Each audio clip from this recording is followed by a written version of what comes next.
spiritual confusion and emotional pain. My husband and I began to drift apart. After 4 or 5 months of just like life was over, I was in such grief that we didn't know how to talk about what was happening in our lives. I was completely confused. I'd been a really good girl. I was a Christian. I was a pretty good wife.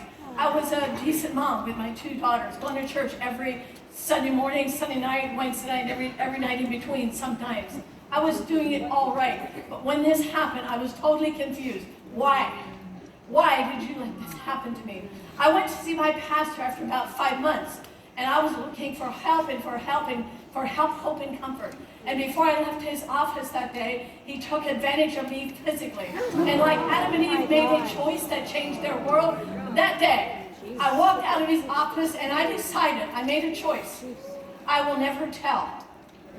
I will never tell. Why? Because I didn't know how to tell. And besides, who would believe me? And that one choice took me into a world that I knew nothing about. The world of abuse, sexual abuse in every way for almost 70 years.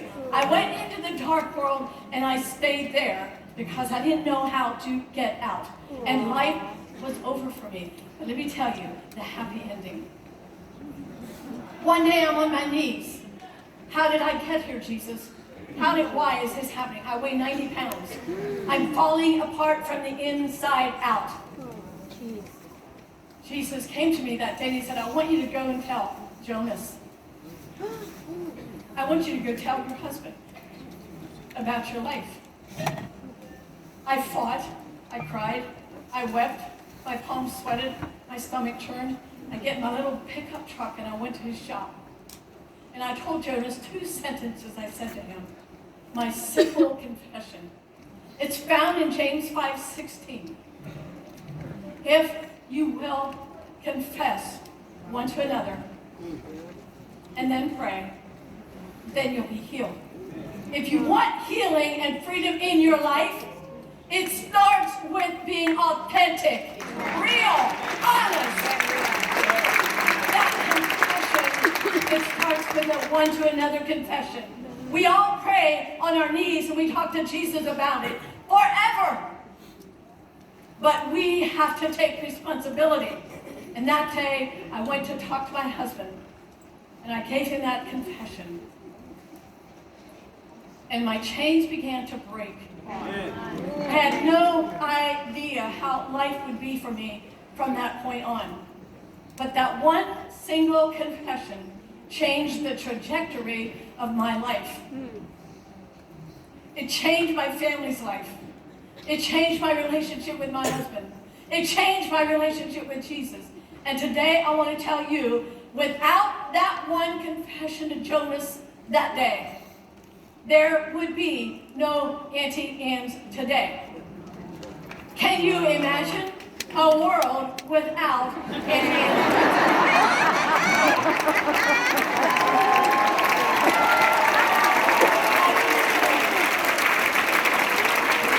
There is so much more to my story, but what I want you to hear today is that all things are possible. And if you came into this room wanting to do Life Surge, wanting to do your own business, and you're weighed down with life, begin to talk, begin to unload, begin to free yourself, like it says in Proverbs 6:5.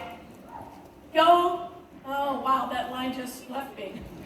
Free yourself like a gazelle from the hand of the hunter and like a bird from the snare of the fowler. You do the work, and God will begin to set you free.